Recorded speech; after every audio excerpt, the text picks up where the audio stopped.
না, সুচিত্রা সেন, কিন্তু রাত্রি ৩টের সময় ঠিক উনি এসেছিলেন। ৩টে থেকে ৪টে অব্দি দাদা পায়ের তলায় চুপ করে বসেছিলেন, মাথায় কাপড় দিয়ে।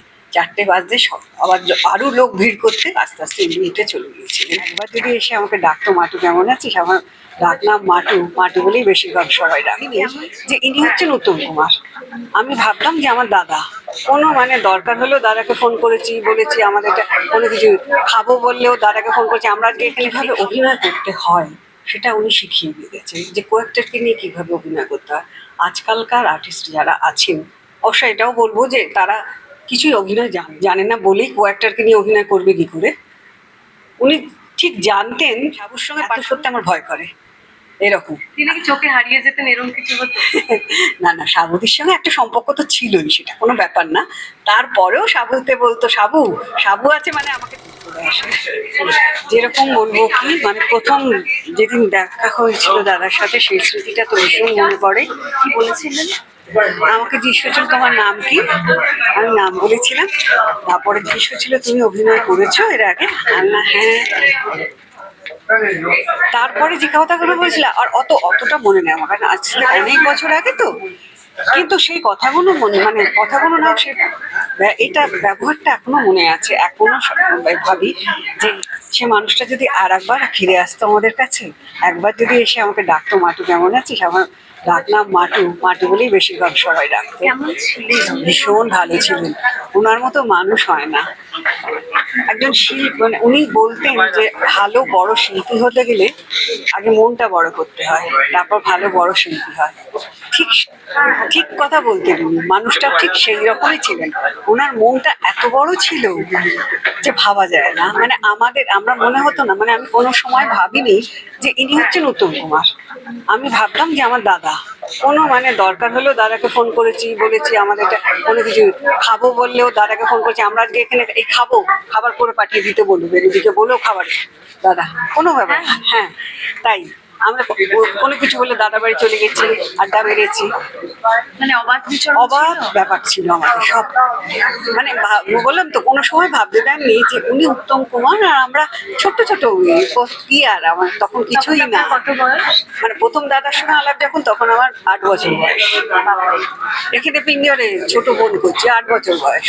শাড়ি পরতে পারি না, ফ্রক পরি। হ্যাঁ, তা সেই দিনগুলো ভাবা যায় না, আর সেটা বুঝতেও পারবো না। যতদিন বেঁচে থাকবো ওই স্মৃতি নিয়েই বেঁচে থাকবো। দিদি, একটা বিষয় ওনাকে আমরা সকলেই মহানায়ক বলে থাকি, সেটা আসলে ওই উত্তম কুমার এবং আজকে প্রজন্মের যারা আর্টিস্ট রয়েছে তাদের মধ্যে কি পার্থক্য? অনেক অনেক।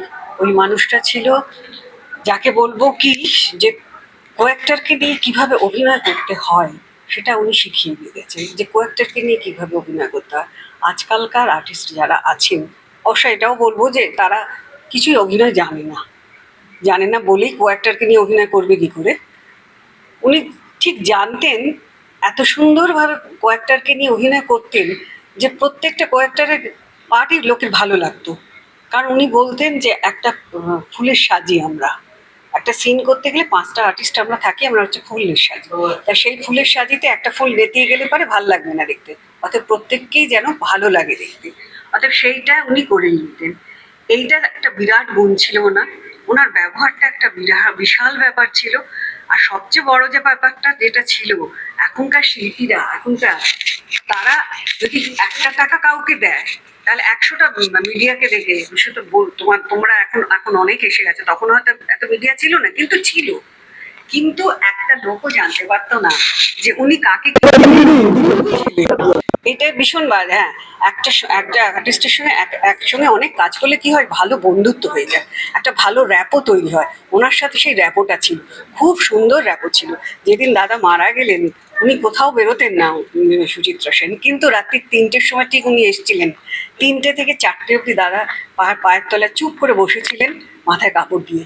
4টে বাজতে আবার আরো লোক ভিড় করতে আস্তে আস্তে উনি হেঁটে চলে গিয়েছিলেন। উনি ভীষণ ভালো বন্ধু ছিলেন। আর বন্ধু না হলে না অভিনয় করা যায় না ঠিক মতো, ঠিক র্যাপোটা না জমলে পারে।